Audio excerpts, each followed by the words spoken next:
또 제가 이 교회 와보니까 우리 신가을교회도 이 군인교회 못지않게 뜨거우시네요. 예, 이렇게 민군 협조가 안 돼서야. 신가을교회도 군인교회만큼 매우 뜨거운 교회인 줄로 믿습니다. 또 마찬가지로 다양한 세대들이 함께 한 마음으로 이렇게 주님을 섬기고 교회를 섬긴다라고 하는 것이 얼마나 귀한 줄 모르고, 또 제가 목사님하고 뵙고 이제 이 예배당 교회 건물을 들어오는데 이미 선교회 분들께서 미리 모여 계시더라고요. 아마 교제하시고 식사하고 그러신 것 같았는데, 근데 그 모습이 너무나도 온화하고 굉장히 사랑스러워 보여서 참 좋은 교회구나 이런 생각이 들어서 조금 부러웠습니다. 그래서 여러분, 이런 교회 오게 된 거 참 귀하고 감사한 일이라고 생각을 합니다.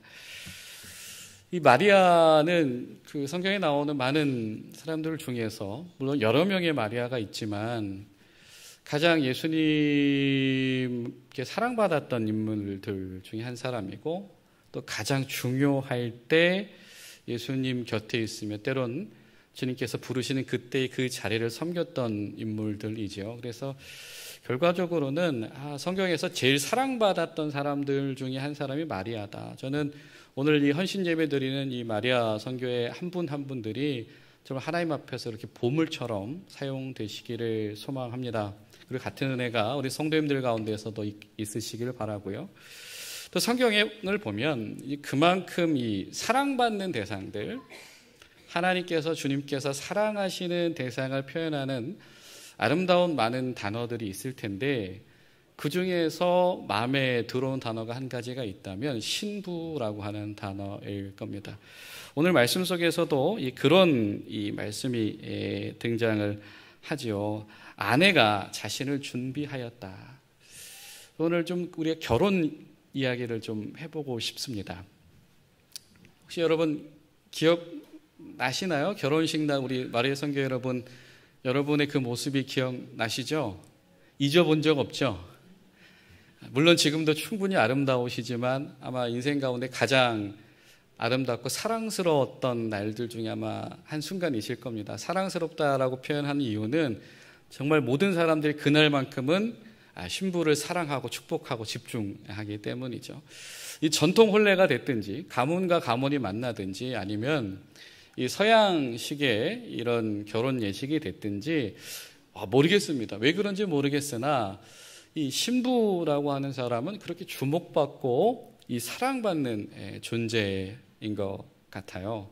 근데 성경은 말씀한다라고 하는 것이죠. 하나님께서 교회와 성도를 신부라고 말씀하신다. 예수님의 신부다. 아마 아실 텐데 우리가 예수님 당시에 이 유대인들의 어떤 결혼식의 모습을 살펴보면 보통 이 2단계 정도로 진행이 됩니다. 첫 번째로는 어떤 시간이 있냐면 혼인 기약을 하는 시간이 있습니다. 그래서 집안과 집안, 남자와 여자가 만나면 이 사람들 앞에서 이 혼인 서약을 하면서 이 경건한 시간을 가지죠.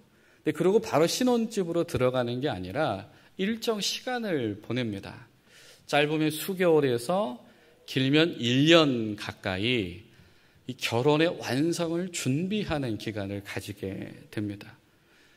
그래서 그 기한이 되면 신랑이 비로소 잘 준비한 좋은 예복을 신부에 입혀주고, 그리고 신부의 그 손을 잡고 이제 마련한 소위 신혼집으로 들어가게 되는 거죠.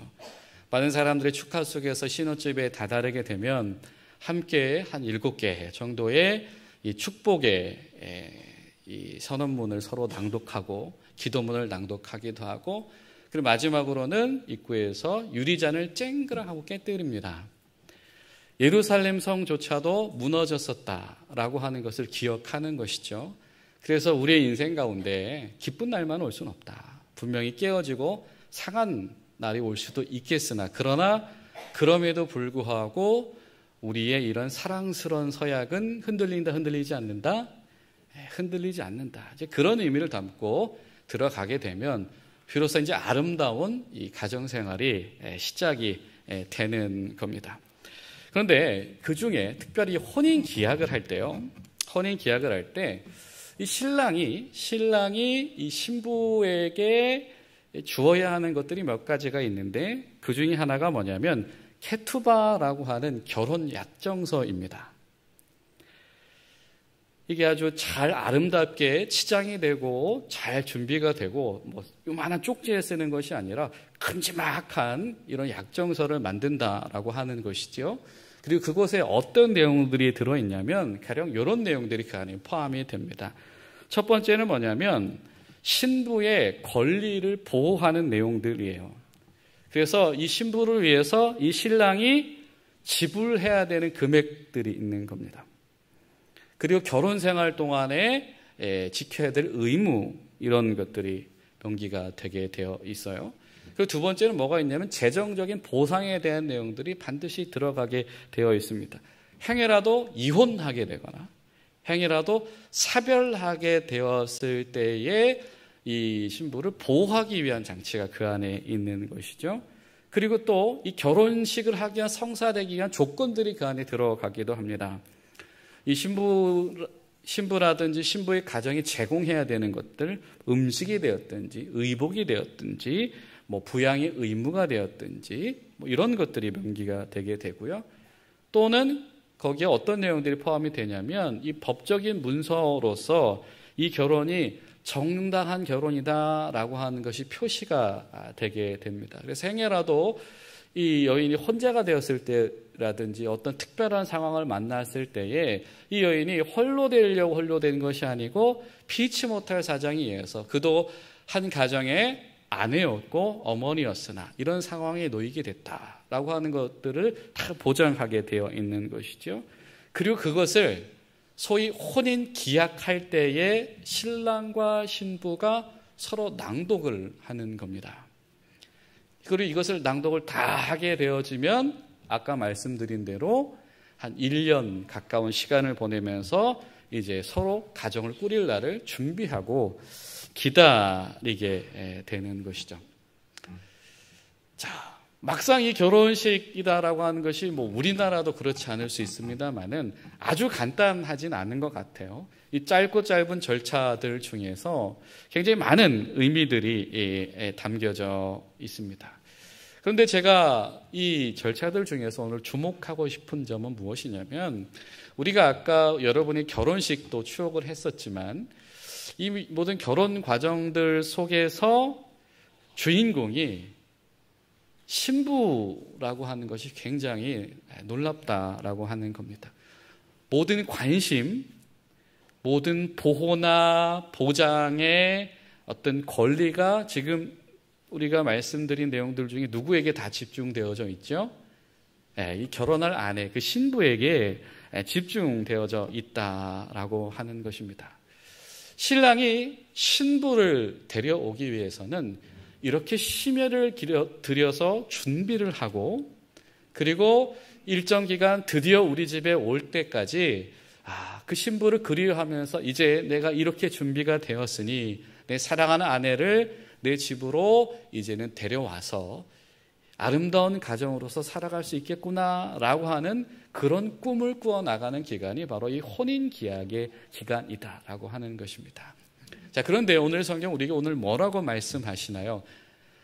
혼인기약의 때가 다 찼으니 이제 아내가 누구와 함께 집에 들어갈 때가 되었다.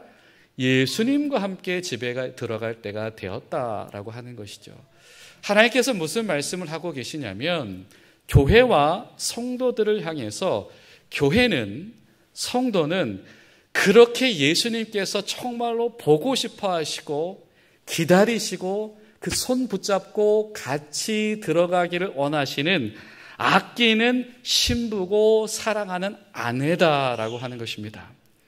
여러분 이 밤 가운데 모여있는 저 여러분 가운데 그 예수님이 여러분을 그렇게 오매불망 기다리시고 여러분 손 잡기를 원하시고 여러분 얼굴 보기를 원하셔서 함께 가자라고 그렇게 애틋하신 예수님의 사랑의 대상이 되신 여러분인 것을 기억하는 복된 밤 되시기를 간절히 소망합니다. 그런데 성경에 나오는 이 신부들에게는 몇 가지 중요한 의미와 특징들이 있습니다. 그 중에 한 가지는 무엇이냐면 첫 번째는 신부는 사랑받는 존재다라고 하는 것입니다. 이 성경, 이 에베소서 5장 25절, 27절까지의 말씀을 보면 성경이 이렇게 말씀을 해요. 남편들아 아내 사랑하기를 그리스도께서 교회를 사랑하시고 그를 자신을 주심같이 하라. 남편들아 아내를 당연히 사랑해야 되는데 어떻게 사랑하냐면 예수님이 교회를 사랑하신 것처럼 사랑하고 그 자신을 주신 것처럼 사랑해라 라고 말씀하고 계시다라고 하는 겁니다. 여러분, 우리 가운데 정말 하나님께서 창조하시고 그려내신 완전하고 온전한 사랑이 여러분 가정 가운데 임하게 되시기를 간절히 소망합니다. 근데 예수님이 교회를 사랑하시는데 어느 정도로 사랑하시냐면 자기를 내어주심으로 사랑하셨다라고 하는 것이죠. 자기를 내어준다라고 하는 것은 어떤 의미이냐면 내가 사랑하는 이를 위하여서 굴욕적인 죽임을 당하는 것을 마다하지 않는다라고 하는 것입니다. 예수님께서 십자가에서 우리를 위하여서 자신을 내어주셨다라고 하는 것은 무엇이냐면 내가 사랑하는 이를 위하여서 굴욕적인 죽음을 선택하는 것 가운데에 조금도 주저함이 없으셨다라고 하는 것입니다. 그런 것처럼 아내를 사랑해라 라고 한 선언을 성경이 하고 있다라고 하는 것입니다. 근데 여러분, 이것은요 굉장히 파격적인 이야기이고 굉장히 특별한 이야기입니다. 왜냐하면 이 에베소서를 사도 바울이 쓰던 이 시절은 이 당시에 로마가 이 패권과 어떤 힘을 가지고 살아가던 시대입니다. 그렇지 않아요? 그 시절에 이 남자 중에 남자는 누구였겠습니까? 바로 로마의 황제였을 겁니다. 그럼 남자 중에 남자가 누구예요? 남편이죠, 그죠? 그런 처음 듣는 표정. 남자 중에 남자 우리 담임 목사님이신가요? 그것도 처음 듣는 표정. 그 시절에 남자 중에 남자는 황제입니다. 황제. 모든 권한과 힘을 다 가진 사람이죠. 하고 싶은 것을 다 할 수 있는 사람입니다. 전쟁하고 싶으면 가서 전쟁하는 거예요. 쳐들어가고 싶으면 쳐들어가고 뺏고 싶으면 뺏는 겁니다. 이것을 할 수 있는 남자, 이것을 구현해내는 사람이 누구냐면 로마의 황제다라고 하는 것이죠. 결혼하고 싶으면 어이 거기 나의 신부가 되라. 그러면 집안끼리도 막 와이프를 뺏기도 하고요. 그죠? 조카를 막 데려오기도 하고 그런 식으로 살아가던 사람들입니다. 모든 사람들이 힘과 권한과 권력을 앙망하던 시절에 그 로마의 황제가 만들어가던 시절은 바로 그런 세상이었다라고 하는 겁니다. 그 시절에 남자들은 꿈꾸는 가부장적인 사회는 바로 그런 소망이었을 겁니다. 야, 나도 저렇게 마음껏 나의 권한을 펼쳐봤으면 좋겠다. 나도 마음껏 내 힘을 발휘해 봤으면 좋겠다. 내가 결혼 생활을 하고 있지만 내가 더 소유로 삼을 수 있는 것은 내가 가졌으면 좋겠다. 마음에 안 들면 버리고 새롭고 좋은 것을 가졌으면 좋겠다. 이런 시절이다라고 하는 것이죠. 그런데 이런 시대의 한복판에서 성경은 교회들을 향해서 뭐라고 말씀하냐면 아내를 사랑해라 라고 이야기를 합니다. 그 이유는 뭐냐면 예수님이 교회를 사랑하셨기 때문이다. 굴욕적인 죽음을 자처하신 예수님처럼 아내를 사랑해라 라고 하는 파격적인 메시지가 그 안에 들어있다라고 하는 것이죠. 무슨 말씀을 전제하고 있는 겁니까? 그만큼 예수님께서 교회와 성도들을 사랑하신다라고 합니다. 여러분, 성경이 말하고 있는 그 진심과 그 말의 온도가 여러분께 전달되시기를 축원합니다. 성경은 말씀합니다. 예수님이 당신을 정말 사랑하세요. 얼마큼 사랑하시냐면 그렇게 보고 붙고 만나고 싶고 손잡고 싶은 신부를 사랑하는 것처럼 당신들을 사랑하십니다 라고 한다라고 하는 거죠. 그런 세상 가운데에서 그 말이 성도들 한 사람 한 사람에게 들려지기를 원하는 것입니다. 여러분, 근데 이것이 비단 남녀 사이의 문제겠습니까? 남편과 여자들 사이의 문제겠습니까? 권한과 힘의 문제일 겁니다.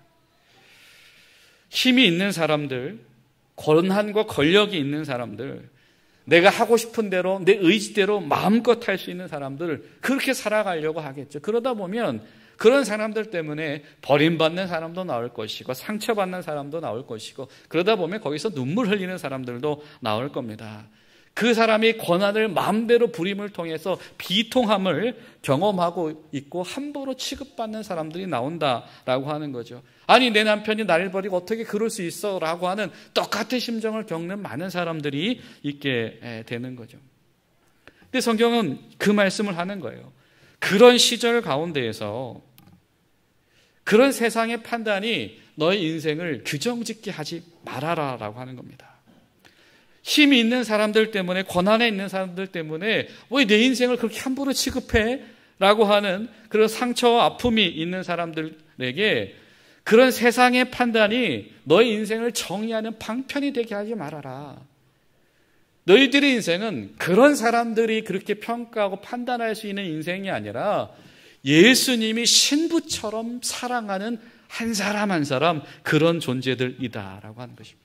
여러분, 우리 성도들은 바로 그렇게 예수님께 사랑받은 사람이다라고 하는 것입니다. 두 번째로 신부들에게는 어떤 특별함이 있냐라고 한다면 신부들은요 신실합니다. 어떻다고요? 아시는 것처럼 신실하다라고 하는 것은 뭐냐면 변하지 않는다라는 겁니다. 일관성이 있는 거예요. 하나님은 여러분 신실하시죠?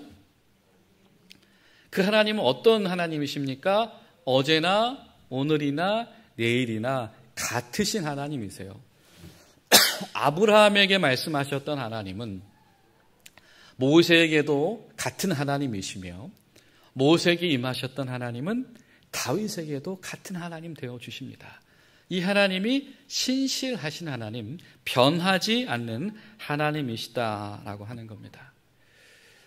예수님의 사랑의 대상인 이 신부는 어떤 특징을 가지고 있냐면 바로 신실함이라고 하는 특징을 가지고 있어요. 어떤 면에서 나와 혼인 기약한 남편이 누구인가에 있어서 절대 흔들리지 않는다라고 하는 겁니다. 내 손 잡아오러 와줄 그 사람, 내 손 잡고 자기 집으로 나를 안내해줄 그 사람이 누구인지를 명확하게 기억하며 그만 그리워하고 그만 사랑하는 사람이 바로 신부다라고 하는 것이죠. 이 고린도전서 11장을 보면 이 성경의 2절, 4절을 보면 이렇게 말씀해요. 내가 하나님의 열심으로 너희를 위하여 힘을 내니 너희를 정결한 처녀로 한 남편인 그리스도께 드리려고 중매함이로다. 그러나 나는 뱀이 그 관계로 그 혀를 미혹함 같이 너희 마음이 그리스도를 향하는 진실함과 깨끗함에서 떠나 부패할까 두려워하노라. 만일 누가 가서 우리가 전파하지 아니한 다른 예수를 전파하거나 혹은 너희가 받지 아니한 다른 영을 받게 하거나 혹은 너희가 받지 아니한 다른 복음을 받게 할까 봐 내가 노심초사한다 라고 하면서 사도 바울이 말씀을 전하고 있습니다. 자, 이 고린도 교회가 가지고 있는 바라볼 때마다 사도 바울이 가진 안타까움이 있어요. 그게 뭐냐면 이 사람들이 예수님의 복음을 받아들였어요. 부활하신 예수님에 대한 소식을 들었습니다. 그래서 예수님을 영접하고 교인이 됐어요. 그런데 예수님께서 당장 재림에서 오실 줄 알았는데 올해가 아니었어요? 내년 봄이었어요? 올 봄인 줄 알았는데 올 겨울까지도 안 오시네. 연말까지는 오실 줄 알았는데 아직도 안 오시네. 이러다 보니까 사람들의 생각이 좀 복잡해지기 시작을 합니다. 굳이 내가 이렇게 힘들게 예수를 믿을 필요 있나? 아니, 이렇게 내가 미움받아가면서 이 도시 가운데 소수로 살아가면서 핍박받으면서 그럴 필요 있나? 그럴 바에 굳이 그냥 마음에다가 편하게 다른 사람들이 좋아하는 거 그거 따르면서 살지. 뭐 이런 사람들이 생겨나기 시작을 했겠죠. 그런 사람들 때문에 사도 바울이 지금 무슨 얘기를 하고 있냐면 나는 중매쟁이가 되고 싶다라고 하는 거예요. 그래서 예수님과 교회의 결혼이 완결되어져서 그 손 붙잡고 신랑이신 예수님과 그 집 들어가는 그 장면까지 나는 이 사람들의 관계를 철저하게 지켜내고 싶다라고 하는 것. 여러분 이것이 바로 교회의 사명인 줄로 믿습니다. 예수님의 신부된 자들이 변함없이 예수님만 바라보며 예수님 손 붙잡고 그 집에 들어가는 그 마음을 지켜주고 그 상황을 지켜주고 그 믿음을 지켜주는 것, 이것이 교회의 역할이다라고 하는 거죠. 여러분 생각을 해보십시오. 짧게는 몇 달에서 길게는 1년 동안 이 혼인 기약한 신랑과 신부가 떨어져서 사는 기간이 있다라고 했잖아요. 이 준비 기간이 있다라고 했잖아요. 그러다 보면 아마 소문이 들리기 시작을 할 거예요. 야, 근데 너 들어봤어? 네 남편 알고 보니까 코를 엄청 곤대. 반찬 투정을 엄청 많이 한대. 아니 친구가 너 많아도 너무 많대. 집에 안 들어올 가능성이 높대. 막 이런 소리들이 들리기 시작을 하겠죠. 결벽증이 얼마나 심한지 아마 인생 피곤할 거래. 그럼 별 생각이 다 들 겁니다. 어떡하지? 물릴까? 취소할까? 바꿀까? 그 1년이라는 기간 동안에 그런 시간이 안 찾아오면 좋겠지만 어쩌면 경우에 따라서는 수차례 그런 경험이 찾아올 수도 있습니다. 그렇습니다. 신부들에게 찾아오는 위기는 무엇이냐면 이 불신의 문제가 나를 흔들어 놓으려고 할 때 위태롭게 되지 않는 것입니다. 이 불신의 문제가, 신뢰의 문제가 우리를 흔들어 놓으려고 할 때 내가 예수님과 결혼하는 것이 맞나라고 하는 생각이 들 때에 그때 우리에게 필요한 것은 단 한 가지입니다. 무엇이냐면 다시 한번 정확하게 인정하는 겁니다. 무엇을 인정해요? 내 신랑이 누구인지를 인정하는 겁니다. 내가 누구와 혼인맹세를 했던가, 내가 누구의 이름으로 하나님의 자녀가 되었으며 내가 무엇을 통해서 하나님 나라의 백성이 되었었는가 라고 하는 이 혼인 기약의 맹세를 다시 한번 붙잡고 기억하고 우리 스스로에게 상기시키는 겁니다. 내 영혼아 네 남편이 누구인지 기억해라 라고 하는 것이죠. 여러분 이 혼인 기약의 기간은 바로 이렇게 신부가 그 마음을 다잡고 그 신뢰를 붙잡는 기간이다라고 하는 겁니다. 제가 얼마 전에 저희 교회 성도님하고 말씀을 나누다가 성경 읽기를 하는 이야기를 나눴는데 그분이 제가 물어봤어요. 집사님 어떻게 그렇게 성경을 이렇게 열심히 읽으셨어요? 그랬더니 무슨 말씀을 하시냐면 아마 우리 마리아 선교회랑 또래가 비슷한 여집사님이시거든요. 뭐라고 말씀하시냐면 네, 예수님을 탐구하고 싶어서요 그러더라고요. 그 말이 맞죠. 여러분 이 기간은 그런 기간이에요. 내 신랑인 내 남편이 누구인지 더 알고 싶고 그를 더 잘 알고 그래서 그를 만났을 때 더 이해하고 더 기뻐하며 더 좋은 시간을 보낼 준비를 해나가는 기간이 바로 그런 기간입니다. 여러분 어떠십니까? 최근에 여러분의 삶 가운데에서 예수님을 더 알기 위해서 예수님을 더 탐구하기 위해서 여러분 더 얼마나 애쓰셨습니까? 여러분 신랑이신 예수님을 주목하기 위해서 여러분 어떻게 애쓰고 계십니까? 성경이 우리에게 바로 그것을 도전하고 있다라고 하는 겁니다.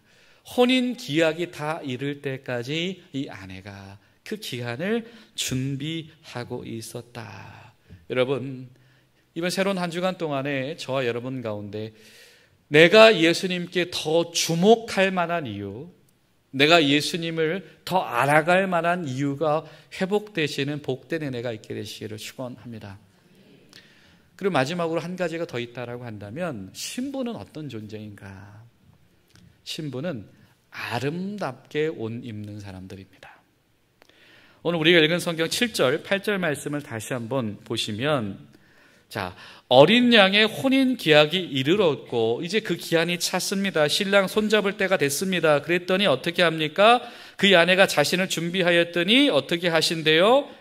그에게 빛나고 깨끗한 세마포 옷을 입혀주신다라고. 신부는 뭐 하는 사람이냐면 준비된 아름다운 옷을 입는 사람이 신부입니다. 여러분 지금 막상 여러분 결혼식 하면 기억나는 게 몇 장면 없으실 거예요. 그렇죠? 여러분 자제들이시나 아니면 손주들 결혼하실 때 여러분 어떤 거 기억나세요? 누가 왔는지, 그죠? 물론 뭐 밥, 뭐 축의금 뭐 이런 거 기억날 수도 있겠는데 아마 대부분의 사람들은 뭘 기억하냐면 그날의 신부의 모습을 기억할 거예요. 신부가 어떤 옷을 입었었는지. 자, 우리 마리아 성교 여러분들 결혼식은 다 해보셨죠? 여러분 그 결혼식 날 당일날 본식에 입을 옷을 고를 때 남편 되신 분들이 아 이거 입읍시다, 이거면 됐지 뭐, 혹시 이렇게 하신 분들 계신가요? 그러면 결혼 못했을 수가 있습니다. 예, 그러면요 아마 제 딸을 데려갈 남편 될 사람이 그런다 그러면 저는 너무 서운할 것 같아요. 그럴 사람 없지요. 이것저것 입어봅니다. 뭐 이런 것도 입어봤다가 저런 것도 입어봤다가 목이 파인 것도 입었다가 목을 덮은 것도 입었다가 리본 달린 거 입었다가 등 판 거 입었다가 어떻게 해서든지 최고의 옷을 준비하기 위해서 애써요. 그것이 바로 신랑의 마음입니다. 그럼 신부는 어떻게 해요? 그 옷을 입을 준비를 하는 거죠. 뭘 하면 됩니까? 그렇습니다. 다이어트를 하면 됩니다.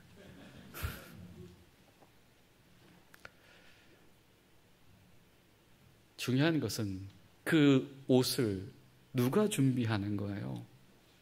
신랑이 준비하는 거예요. 오늘 성경 우리에게 뭐라고 말씀하시냐면 신랑이 그 옷을 준비해서 입혀준다라고 하는 겁니다. 잘 지어서 아주 아끼고 잘 보존해서 아름답게 몸에 잘 맞도록, 몸에 잘 맞으려면 재질도 좋아야 되고요. 그렇죠? 장식도 제자리에 뭔가 정이치하고 아름답게 자리 잡아야 그게 잘 맞고 어우러지게 될 겁니다. 다른 말로 표현하면 뭐냐면 최선을 다해서 준비된 옷입니다. 신랑이 신부에게 입혀주는 옷은 최선을 다해서 준비된 옷이다라고 하는 겁니다. 신부는 누구냐면 신랑이 최선을 다해준 옷을 입고 그 집안에 들어가는 사람이 바로 신부다라고 하는 겁니다. 여러분, 예수님께서 저와 여러분을 위하여서 그 옷을 준비하신 줄로 믿습니다.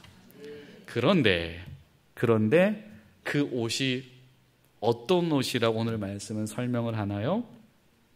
뭐라고 증언합니까? 뭐라고 이야기하죠? 그 옷은 무엇이다? 성도들의 옳은 행실이다. 신부된 교회와 성도들을 신랑이신 예수님이 찾아오셔서 준비된 옷을 입히셔서 손잡고 들어가시는 주님께서 준비하신 그 옷은 어떤 옷이냐면 옳은 행실이다라고 하는 겁니다. 의로운 행실, 정당한 행동이다. 우리 감리교회 용어로 말하자면 무엇이겠습니까? 그렇습니다. 성화된 삶이다라고 하는 겁니다. 스스로를 준비하면서도 동시에 주님의 신부 된다라고 하는 것이 얼마나 큰 선물이다라고 하는 것을 알아가는 이 균형점을 맞추는 그 지점 가운데는 어떤 것이 있냐면 신랑이 나에게 준비해 주신 이 귀한 옷, 옳은 행실이라고 하는 잘 맞춰진 옷을 입을 준비, 그리고 입고 주님의 손 잡는 모습이 우리 가운데 있어야 된다라고 하는 겁니다. 여러분, 주님께서 준비해 주신 행실이 저와 여러분 가운데 있습니까? 여러분, 지난 한 주간에 우리의 삶 가운데 주님이 준비해 주신 생각, 주님이 준비해 주신 언어, 주님이 준비해 주신 의사결정, 주님이 준비해 주신 선택과 주님이 준비해 주신 행동이, 그리고 말미암은 열매들이 저 여러분 가운데 있었습니까? 그 감사를 누리고 계시다면 여러분은 주님께서 준비하신 옷을 입은 아름다운 신부인 줄로 믿습니다. 그런데 우리 가운데 이것이 상실되어졌다라고 한다면 지금 위기가 생긴 겁니다. 결혼 생활에 위기가 생긴 거예요. 신랑이 아니라 지금 딴 분을 만나고 있는 거지. 신랑이 입혀준 옷을 입어야 되는데 뭐예요? 다른 사람이 지어준 옷을 입고 있다라고 한다면 이건 큰일 나는 거예요. 지금 결혼식 안 한 거예요. 여러분, 우리 삶 가운데 예수님께서 애써서 준비해 주시고 맞춰 주시고 정성껏 준비해 주신 그 옷을 기쁨으로 받아 입고 누리는 복된 교회의 귀한 마리아 선교회 되시기를 예수님의 이름으로 축복합니다. 그래서 주님이 보시오, 그 손 잡으실 때, 그렇지, 야, 너무 아름답다. 너의 모습이 아름답고 너무 사랑스러우며 변하지 않는 너의 신실함이 너무 사랑스러우며 네가 입고 있는 이 옷이, 네 몸에 딱 맞는 옷이 너무 사랑스럽다. 주님께서 칭찬하시는 그런 귀한 교회 되시기를 예수님의 이름으로 축복합니다. 기도하시겠습니다.